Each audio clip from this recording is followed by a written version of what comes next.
Assalamualaikum warahmatullahi wabarakatuh. Kembali lagi bersama Pak Guru.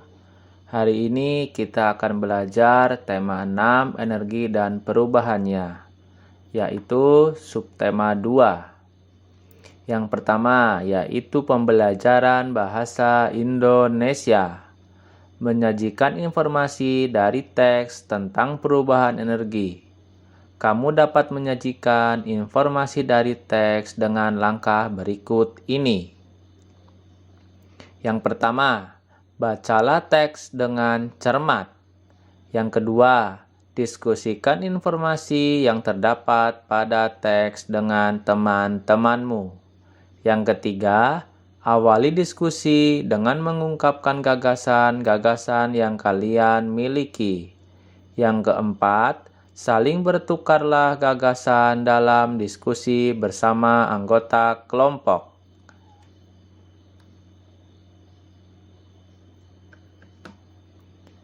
Selanjutnya, yaitu menemukan informasi dari teks dengan kata penting. Saat kita membaca teks, kita biasanya menemukan kata yang penting, yaitu penjelasannya, informasi dapat ditemukan dengan menggunakan teknik membaca memindai. Apa itu teknik membaca memindai? Teknik membaca memindai adalah membaca untuk menemukan informasi secara cepat. Kalian dapat membaca sebuah teks atau berita. Selanjutnya, saat menggunakan teks ini, kita juga dapat memberikan tanda dalam teks berupa kata pentingnya.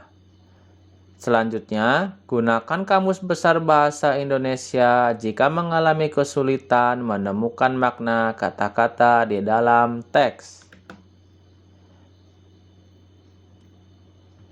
Setelah kita belajar tentang bahasa Indonesia, selanjutnya kita belajar tentang pembelajaran SBDP, yaitu gerakan tari.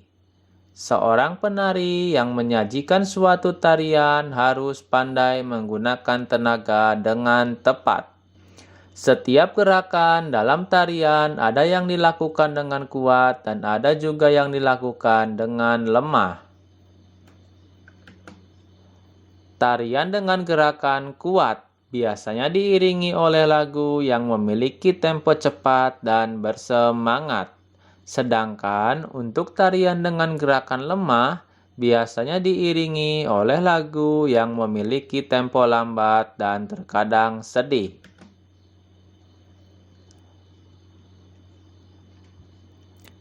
Materi yang ketiga yaitu matematika. Menentukan waktu mulai atau waktu selesai suatu kegiatan. Lama kegiatan dalam satuan jam. Perhatikan contoh berikut ini. Ibu mulai menyetrika baju pukul 9. Ibu menyetrika baju selama 1 jam. Waktu ibu selesai menyetrika baju dapat ditentukan sebagai berikut. Di sini terdapat gambar jam.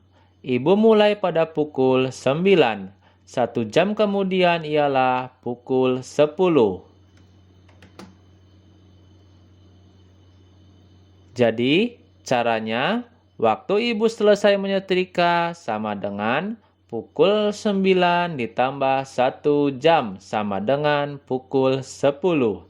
Jadi, ibu selesai menyetrika pada pukul 10. Bagaimana? Mudah bukan?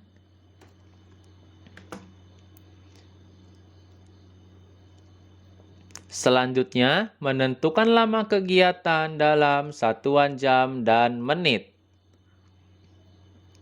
Kegiatan yang kita lakukan tidak selalu tepat dilakukan dalam satuan jam. Kita perlu satuan waktu yang lebih kecil dari jam, yaitu menit. Apakah kalian masih ingat bahwa 1 jam sama dengan 60 menit?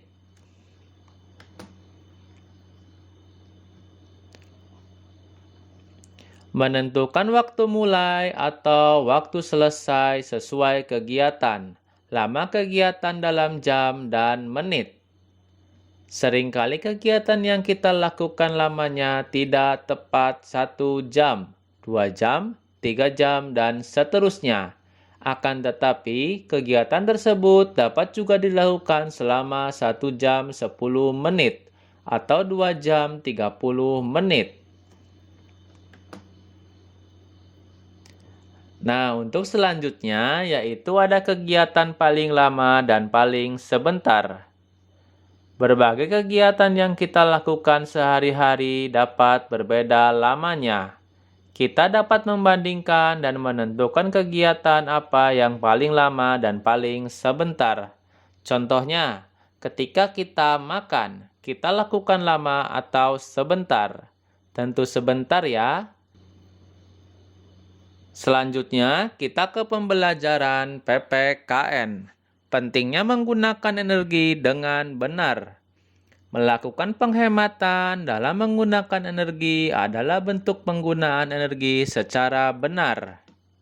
Contohnya, mematikan saklar lampu yang tidak digunakan merupakan contoh menggunakan energi dengan benar.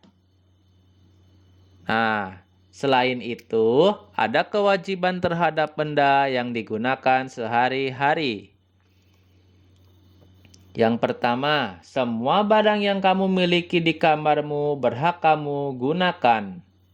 Yang kedua, setelah menggunakannya, kamu berkewajiban untuk merapikannya kembali. Yang ketiga, dengan demikian kamu bisa mendapatkan hakmu untuk menikmati kamar yang nyaman. Selain itu, manfaatkanlah energi listrik dengan bijak. Contohnya, jika lampu tidak digunakan atau sudah siang hari, sebaiknya kita matikan. Dan yang terakhir, dengan demikian kamu telah menjalankan kewajibanmu untuk menghemat energi listrik. Perilaku yang benar dalam menggunakan energi. Yang pertama, menghemat dan tidak membuang-buang energi artinya menggunakan energi seperlunya. Yang kedua, kegiatan itulah termasuk perilaku yang benar dalam menggunakan energi. Sudahkah kamu menghemat dan menggunakan energi sesuai fungsinya? Bagaimana? Apakah kalian sudah melakukannya? Tentu saja sudah ya. Kalian bisa menghemat energi di rumah ataupun di sekolahan. Ayo, ajaklah orang-orang di sekitarmu untuk bersama-sama berperilaku benar dalam menggunakan energi. Ada hak dan kewajiban dalam memanfaatkan energi. Hak dalam memanfaatkan energi adalah sebagai berikut. Yang pertama, memanfaatkan sumber energi di mana saja dan kapan saja. Yang kedua, ikut mengelola sumber energi. Kewajiban dalam memanfaatkan energi adalah sebagai berikut. 1. Menggunakan sumber energi dengan hemat. 2. Tidak membuang-buang energi dengan percuma. 3. Menggunakan sumber energi sesuai fungsinya. Itu adalah penjelasan untuk tema 6, subtema 2. Selanjutnya, silakan kalian kerjakan soal berikut ini. Yang pertama, ayah mulai membersihkan kebun pukul 8. Ayah membersihkan kebun selama 2 jam. Pukul berapa ayah selesai membersihkan kebun? Yang kedua, sebutkan 2 hak dalam memanfaatkan energi. Silakan kerjakan di selembar kertas. Jangan lupa diberi nama dan kelas. Selamat belajar, jangan lupa untuk jaga kesehatan.